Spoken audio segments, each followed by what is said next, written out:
warahmatullahi wabarakatuh. Selamat pagi teman-teman. Terima kasih yang sudah like video ini. Alhamdulillah hari ini kita ketemu lagi bersama saya Huda Rifah. Sebelum kita mulai video ini, jangan lupa teman-teman like, comment, share, and subscribe-nya ya.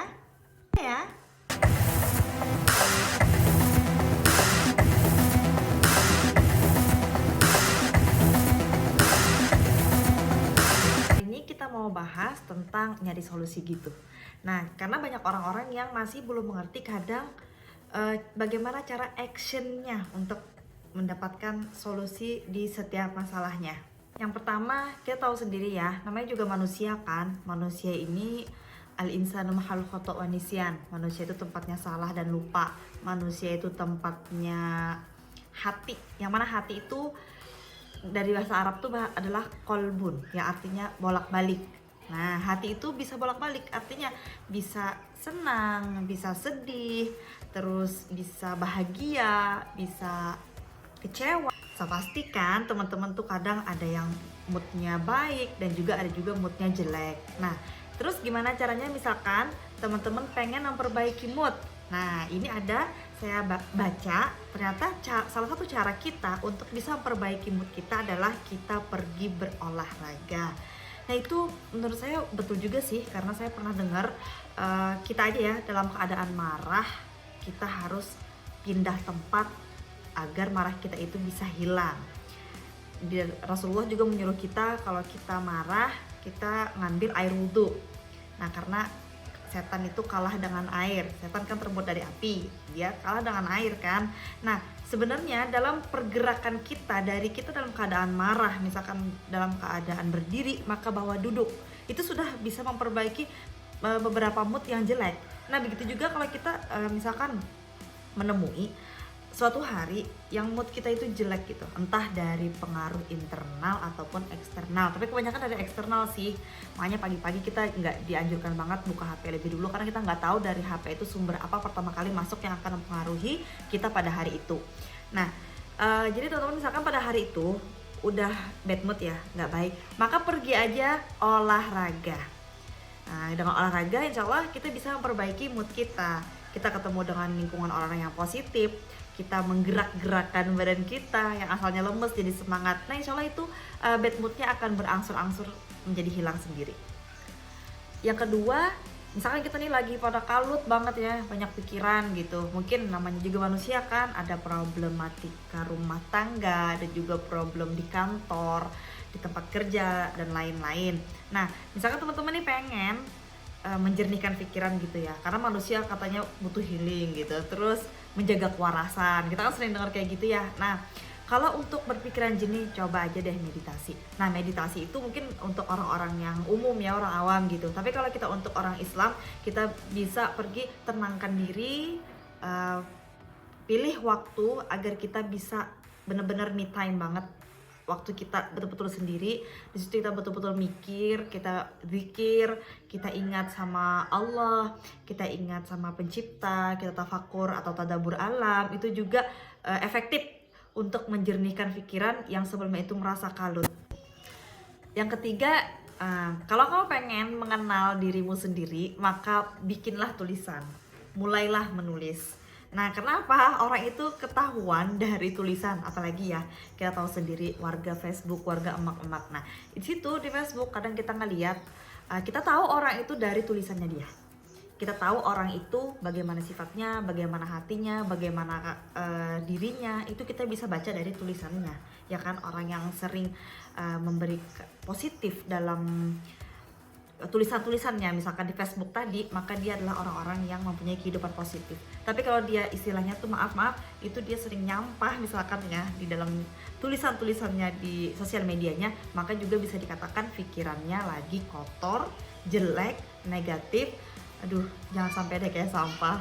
Yang keempat, kalau kita pengen cepet dan bisa menangkap pelajaran, maka lakukanlah dengan menyenangkan. Nah, masalahnya di sini kadang tipe orang itu kan beda-beda ya. Ada yang bisa menangkap pelajaran itu dengan cepat, ada juga yang menangkapnya dengan lambat. Tugas kita adalah bagaimana caranya agar kita bisa belajar ini dengan cara yang menyenangkan.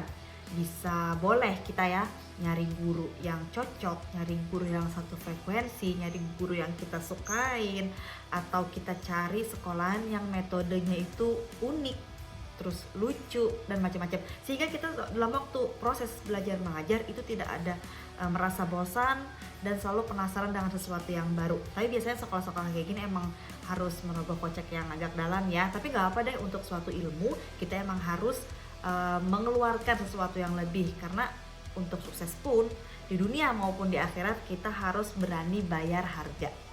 Yang kelima terakhir adalah kalau kamu pengen menolong dirimu, maka tolonglah orang lain. Al-jaza'u min jinsil amal. Jadi pembalasan itu sesuai dengan apa amal yang kita kerjakan.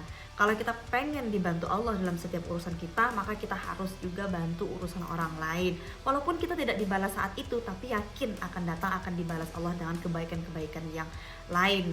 Terus walaupun ya kebaikan kita itu tidak dibalas langsung oleh orang yang kita bantu pada saat itu, tapi jangan khawatir. Allah akan mendatangkan orang-orang lain yang akan membantu juga dalam urusan kita, karena Allah lebih tahu apa yang kita butuhkan, apa yang kita perlukan, bukan apa yang kita inginkan. Karena juga saya percaya banget ini pembalasan itu ya, sebelum di akhirat juga kita akan dibalas waktu di dunia. Saya mau cerita nih pengalaman saya di perjalanannya. Kan kita tahu sendiri, ada pepatah mengatakan gini, orang itu kalau pengen tahu dia baik atau enggak, kita bisa ngetes dia gitu ya, dalam masalah satu keuangan, yang kedua dalam perjalanan. Karena setiap orang itu kalau sudah dalam perjalanan kadang-kadang dia bisa berubah.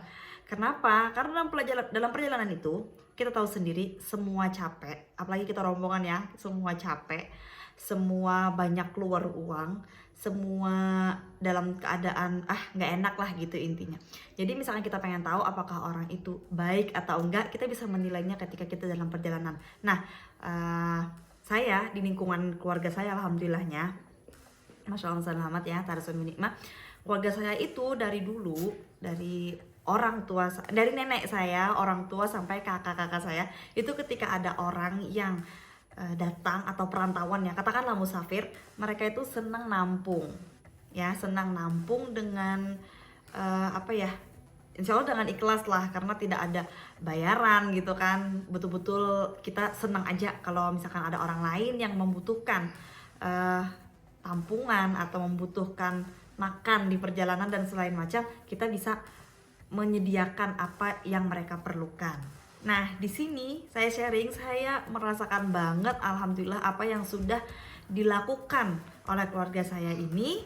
Contoh dulu itu tahun 2014-an ya, mungkin itu kakak saya. Itu banyak kayak turis-turis luar negeri gitu ya, yang mana sebenarnya kita tuh sangat takut banget sama orang asing. Tapi karena kita keluarga Indonesia banget gitu. Nah, pada tahun itu ada turis gitu dari Hungaria, Polandia, dan juga satunya Swedia. Nah, itu dia lagi jalan-jalan gitu ya, backpackeran ke tempatnya kita di Kalimantan Selatan kan.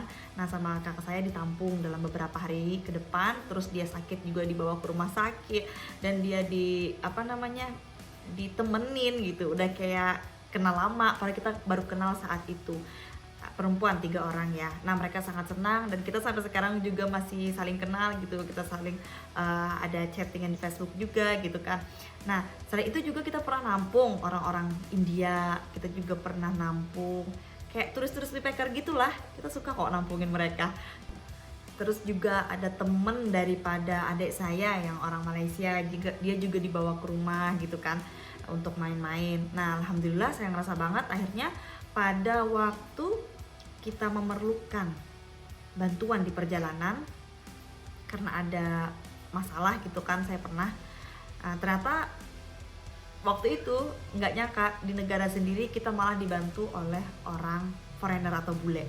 Kita dibantu oleh orang luar negeri yang pada waktu itu kita sudah luar biasa sangat merasakan kesulitan. Dalam 24 jam kita nggak bisa tidur karena kita mempunyai masalah. Waktu itu ada perjalanan trouble di airport dan di bandara lah gitu.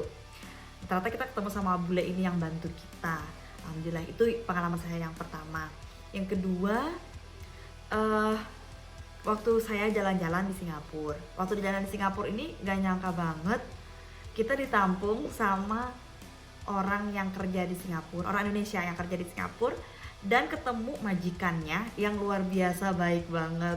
Jadi saya teringat gitu, bener-bener ya, insya Allah kalau kita betul-betul pengen nolong diri kita sendiri, sebenarnya ya bantu orang lain, Allah pasti kasih pertolongan yang banyak untuk kita.